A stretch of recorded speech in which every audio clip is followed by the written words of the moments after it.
లేనివాడ కదిలిరా ఆరో కూలిదండులో గలువ.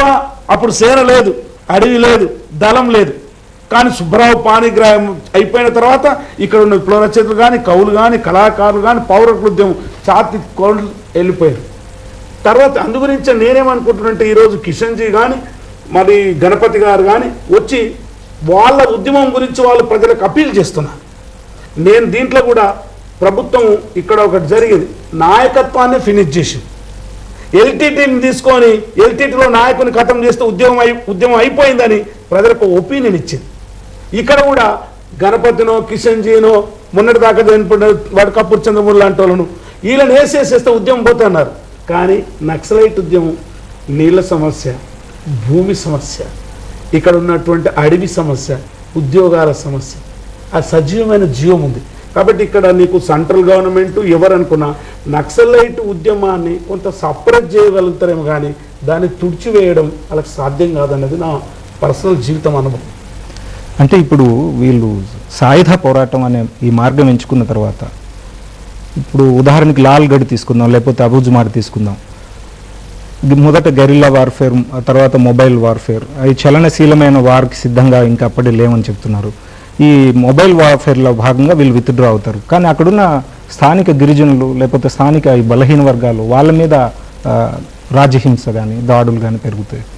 ఈ పరిస్థితికి వాళ్ళని నెట్టి వీళ్ళు విత్డ్రా అయ్యే పరిస్థితి ఎంతవరకు సబబు అనేది మధ్యతరగతి నుంచి వచ్చే ప్రశ్న. ఇప్పుడు వాళ్ళు అనుకున్నదే గెరిల్లా యుద్ధం. అసలు చాలామంది అనేది ఏంటంటే ఈ నక్సలైట్లు పోవడం వలన వాళ్ళ మీద హింస జరుగుతుంది, ఈ నక్సలైట్ పోవడం వలన వాళ్ళ మీద అన్యాయం జరుగుతుంది, దుర్మార్గం జరుగుతుంది అని అంటారు. కానీ అసలు వాళ్ళు ప్రజల దగ్గరికి వెళ్ళి వాళ్ళతో జీవించి వాళ్ళని చైతన్యవంతం చేస్తే కదా ఈరోజు నీకు ఈ అడవి గురించి డిబేట్ జరుగుతుంది, వాళ్ళ ప్రజల గురించి డిబేట్ జరుగుతుంది, వాళ్ళ యొక్క జీవన విధానం గురించి డిబేట్ జరుగుతుంది. ఈ వేల సంవత్సరాల నుంచి ఎప్పుడైనా వాళ్ళ గురించి ఎవరైనా మాట్లాడారా?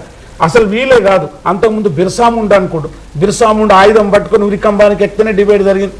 అంత దూరం ఎందుకు మన కొమ్రన్ భీముండ అనుకో, నిజామును ఎదిరిస్తేనే ఆయుధం పట్టుకుంటేనే జరిగింది. ఆయుధాలు పట్టుకోవడం వాళ్ళు కాదు, వాళ్ళు బై బర్త్ గిరిజనులు వాళ్ళ చేతిలో ఒక కట్టో ఓ కత్తి పట్టుకొని పుడతారు. ఎందుకంటే పాములతో కొట్లాడాలి, పుళ్ళుతో కొట్లాడాలి. అసలు ఇప్పుడు ఈ పాములు పులులు సేట్లతో కొట్లాడడం చాలా ఈజీ. కానీ ఎవరైతే ఈ మైనింగ్ మాఫియా ఈ మానవ మృగాలతో కొట్లాడడం కష్టమే. అందుగురించి విప్లవోద్యమంలో వెనక్కి పోవడం ముందుకు పోవడం యొక్క యుద్ధ లక్ష్యం. అంతేకాదు ఒక ఇంట్లో పిల్లి ఎలుక ఉందనుకో, పిల్లి రాగానే ఎలుక మీసాలు చూకొని నేను వస్తాను అనదు, యుద్ధంలో సూత్రం కాదు. అందుగురించి వాళ్ళను ప్రజల్ని సమీకరించి ప్రజల్ని కదిలించే క్రమంలో ప్రజలతో జీవించి సిద్ధాంతపరంగా కరెక్ట్ ఉన్నారా లేదా అని విప్లవ పార్టీ మీద పెట్టాలి. కానీ వీళ్ళు పోతేనే వాళ్ళు చనిపోతున్నారు అనేటటువంటిది సరి అయినటువంటి నిజం కాదు. ఇప్పుడు అంటే క్రిటికల్ అడ్మైరర్స్ కొందరు ఉంటారు. ఉదాహరణకి బాల్ గోపాల్ కొంతకాలం క్రితం ఒక వ్యాసం రాశారు, ఇంటెన్సిటీ ఆఫ్ వార్ఫేర్, ప్రభుత్వమే నక్సలైట్లను అణచివేయడం విషయంలో కానీ లేకపోతే వెనక్కి తగ్గించే విషయంలో కానీ ఎంత మేరకు హింస ప్రయోగించాలనే విషయంలో ఆచితూచి వ్యవహరిస్తున్నప్పుడు ఈవెన్ గ్లోబల్గా లో ఇంటెన్సిటీ వార్ఫేర్ అనేది ఒకటి డిజైన్ చేసి ఆ మేరకే మోతాదు ఏ మేరకు ఉపయోగించాలో అంతే హింస అనే ఒక డిజైన్ చేసి వాళ్ళు మిలిటరీలో ప్రయోగాలు చేస్తున్న దశలో నక్సలైట్లు ఉదాహరణకి లాల్గఢ్ ఈ జంగల్ మహల్ ఉద్యమంలో బుద్ధదేవ్ భట్టాచార్య మీద దాడికి పాల్పడడం ద్వారా మావోయిస్టులు తమ మీదకి రిప్రెషన్ కొని తెచ్చుకున్నారు. తద్వారా అక్కడ స్థానిక ప్రజలకి వాళ్ళ ఉనికికి ఇబ్బందులు సృష్టించారనే ఒక విమర్శ వచ్చింది. అంచేత అంటే ఎక్కడ ఎంత మేరకు ఆయుధాన్ని పట్టుకోవాలి, ఎంత మేరకు ఇది చేయాలన్న విషయంలో కొంత విచక్షణ కొరవడుతుందని విమర్శ ఉంది. ఇప్పుడు కమ్యూనిస్ట్ పార్టీలు పరిపాలిస్తున్నటువంటి వెస్ట్ బెంగాల్కి పోదాం. నేను చాలా సంవత్సరాల కిందట బిగిని వచ్చినప్పుడు ఓ పాట రాసిన, ఎర్ర చొక్కేసుకొని ఎర్ర జెండెత్తుకుంటే ఎరుపెట్ల ఈ తావురు నీ గుండెంతా నలుపుంటే. అయ్యా బుద్ధదేవ్ గారు, అసలు నీ వెస్ట్ బెంగాల్లో నక్సల్బరీ ఉద్యమం పుట్టింది, వాళ్ళు ఏమడిగారు గిరిజనులు సంతాళ్ళు, మాకు కొంచెం అంత భూమి రా నాయన, ఎక్కువ ఏమొద్దు, నీ హైటెక్ సిటీ వద్దు, నీది ఏమొద్దు, నీ ఏరోప్లేన్ వద్దు, జగవంత భూమి ఇవ్వన్నారు. దాన్ని అణచివేశారు. ఈరోజు లాల్గఢలో కూడా ప్రజలు ఏమన్నారు, మా మీద జరుగుతున్న మా స్త్రీల మీద జరుగుతున్న అట్రాసిటీస్ని ఆపేయమని అన్నారు. చాలా మోరల్ డిమాండ్. అనుగురించే కమ్యూనిస్టు పార్టీ వాళ్ళు ఎన్నెన్ని వేల ఎకరాల భూములు నీకు మల్టీనేషనల్ కంపెనీకి ఇచ్చారు. That itself indicates whether you are a communist or not. అంటే నువ్వు మల్టీనేషనల్ సామ్రాజ్యవాదాన్ని సర్వనాశనం చేస్తున్న వాళ్ళకి ఇచ్చాడు కదా. అట్లా ఇక్కడ స్ట్రక్చరల్ వయలెన్సే ముఖ్యము. హింస విషయంలో ఓ స్ట్రక్చర్ని మార్చి ఓపెన్ కాస్టింగ్ ఓపెన్ కరో సింగరేణి కథం, లేకుంటే పోలవరం కట్టు, పోలవరం కింద 370 గ్రామాలు మునిగిపోతాయి, లేకుంటే గ్రేటర్ హైదరాబాద్ చెయ్యి 4 జిల్లాల కథం ముక్కు ముఖం. The structural violence which is operating by our government, sponsored by the imperialists, that is the violence. అసలు హింస నువ్వు ఏ బాంబులు తుపాకులు కత్తులు పెట్టకుండానే నువ్వు ధరలు పెంచేసి అది వంచేసి వాడు రోజు చచ్చిపోతుంటాడు. ఈ హింసని, ఇటువంటి జరుగుతున్న దారుణ హింసని, ఈ స్ట్రక్చరల్ హింసని, ఈ ఆయుధాల హింసని వాళ్ళని ప్రతిఘటించిన వాళ్ళని హింస అన్నారు, హింసావాదులు అంటున్నారు. కాబట్టి హింస మీద చాలా సంవత్సరాల నుంచి డిబేట్ జరుగుతుంది. ఈ హింస అహింసల మీద చాలా సంవత్సరాల నుంచి డిబేట్ జరుగుతుంది. చీమలు పామును చంపేసేస్తే అది హింస అయింది, కానీ చీమలున్న పుట్టలోకే పాము ఎందుకు వచ్చింది అనేది దాని మీద డిబేట్ జరిగింది. అదే మానవ చరిత్రలో జరిగింది, ప్రకృతిలో జరిగింది, ఇప్పుడు జరుగుతుంది. అందుగురించే ప్రజలు అడుగుతున్నటువంటి ఒక డిమాండ్ మీద ప్రజలు తిరుగుబాటు చేస్తున్నారు, ప్రజలు ప్రొటెస్ట్ చేస్తున్నారు. లాల్గఢ్లో కూడా చాలా సింపుల్ డిమాండ్ అడిగారు. ఇదిగో ఇంతమందిని రేప్ చేసింది అమ్మాయిలు, మీకు మీ ముందు ప్రొడ్యూస్ చేస్తున్నాం, మీరు ఏం చేస్తారని అడిగారు. అమ్మాయిలు అన్నారు మమ్మల్ని రేప్ చేసి. నీకు ఈస్ట్లో ఏమైపోయింది? వాకపల్లి. ఆ వాకపల్లి ఏమైంది? వాళ్ళైతే ఓపెన్గా వచ్చి చెప్పారు. ఓపెన్గా దక్కే సామాన్యంగా ఉమెన్ వచ్చి చెప్పదు, ఓపెన్గా వచ్చి చెప్పారు. అది అది అటువంటి జస్టిస్ చేయనప్పుడు ఆ స్త్రీలు ఏం చేయాలి? వాళ్ళ ప్రకారంగా కాలమ్మలు కావాలి, అవుతారు, కాలమ్మలు అవుతారు. You made them. అది నా ఉద్దేశం. అంటే ఒకప్పుడు శ్రీకాకుళోద్యమం సమయంలో వెంపటాప్ సత్యం, ఆదిభట్ల కైలాసం లాంటి వాళ్ళని చంపేసినప్పుడు శ్రీశ్రీ లాంటి మహాకవులు నిరసన గలం విప్పారు. రావి శాస్త్రి, కొడవటిగంటి కుటుంబరావు వీళ్ళంతా. ఆ తర్వాత కాలంలో ఆంధ్రప్రదేశ్లో కూడా అద్భుతమైన ప్రయోగాలు జరిగాయి.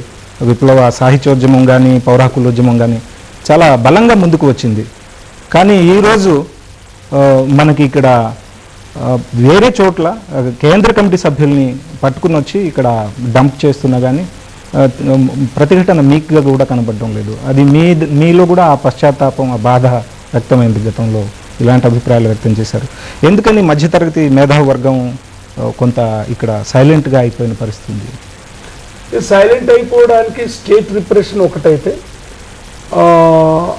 ఇప్పుడు అనేకమైనటువంటి ఉద్యమాలు వెనక తట్టుపోయడం అదొకటి కారణం.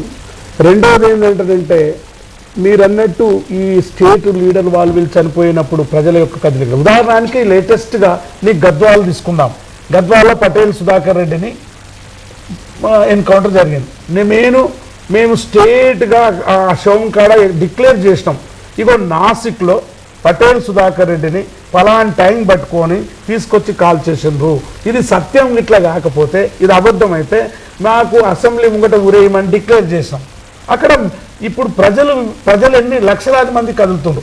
అందుగురించే ఇప్పుడు ఏమైందంటే, అంతకుముందు మేము కవులము, కళాకారులం, మేధావులం కదిలేది, ప్రజలు కదిలేది కాదు. ఇప్పుడు ప్రజలు కదులుతుండ్రు, అది విజయమే. ప్రజలు ఓన్ చేసుకున్నారు. వందనాలు వందనాలు రా మా బిడ్డలారా, మేము జామ చెట్టులో ఊగుతాము, మీరు రామాశిలు కలైజి రండి, మేము కుమ్మరు ఆములో ఊగుతాము, మీరు కుండాలైజి రండి బిడ్డ. అంటే ఎంత ఓన్ చేసుకున్నారు అంటే, ఇప్పుడు నేననేది చాలా నేను చెప్పేది ఏంటంటే, అంతకుముందు ప్రజలకు మనం ఓన్ చేసుకున్నాం చైతన్యవంతమైన వారు, సాపేక్షికంగా చైతన్యవంతమైనటువంటి మిడిల్ క్లాసు, ఇంటలెక్చువల్స్, రైటర్సు. మనమంతా ఏంటి కాగితాలు లెక్క. కాగితం అంటే కానీ బగ్గుమని మండుతుంది, చప్పున చల్లారిపోతుంది. ఛాయ్ కాదు, అన్నం కాదు, ఏం కాదు దాంతో. కానీ వీళ్ళు రాక్షసు బొగ్గుల్లా అంటుకున్నారు ప్రజలంతా. అందుగురించే ప్రజలు చూడండి, ఎక్కడ పడితే అక్కడ పాటలు రాసుకుంటున్నారు, వాళ్ళే పాడుతున్నారు, వాళ్ళే పోరాడుతున్నారు. అందుగురించి ఈ ఉద్యమం ఇప్పుడు నిజంగా ప్రజల దగ్గర ఇచ్చేది. పీపుల్ ఏదైనా ఓన్ చేసుకోవాలి. కాబట్టి నా ఉద్దేశంలో ఏంటంటే, ఈ ఇంటలెక్చువల్స్, మిడిల్ క్లాస్ వాళ్ళు కదులుతలేరని కాదు, కావలసినంత కదలకపోవచ్చు, కానీ ఈ కదలిక ప్రజలలో విపరీతంగా తీసుకొచ్చారు. వేలాది మంది ప్రజలు, స్త్రీలు. అసలు మొన్న పటేల్ సుధాకర్ రెడ్డి శవంకాడి పోతే నేనే ప్రేక్షకుని, వాళ్ళే రాస్తున్నారు, వాళ్ళే పాడుతున్నారు, వాళ్ళే తీసుకొని వెళ్తున్నారు. అక్కడ నిర్బంధం ఉన్నది, అక్కడ జైల్లో పెడతారు, చంపేస్తారు. వాళ్ళ ఇంటికి పోని తెలుసు, దే నో ఎవ్రీథింగ్. వాళ్ళకి తెలుసు మేము ఇలా పోయినట్టయితే చచ్చిపోతామని. మేము పోతే చచ్చిపోతాం మాకేం రాదని కూడా యుద్ధంలోకి రావడమే అది పాజిటివ్ అంశం ఈరోజు. విప్లవోద్యమం, గద్దర్ మనోభావాలు ఇంకా ఈ చర్చ కొనసాగుతూనే ఉంటుంది. ఇప్పుడు ఒక బ్రేక్ తీసుకుందాం, చూస్తూనే ఉండండి ABN ఆంధ్రజ్యోతి.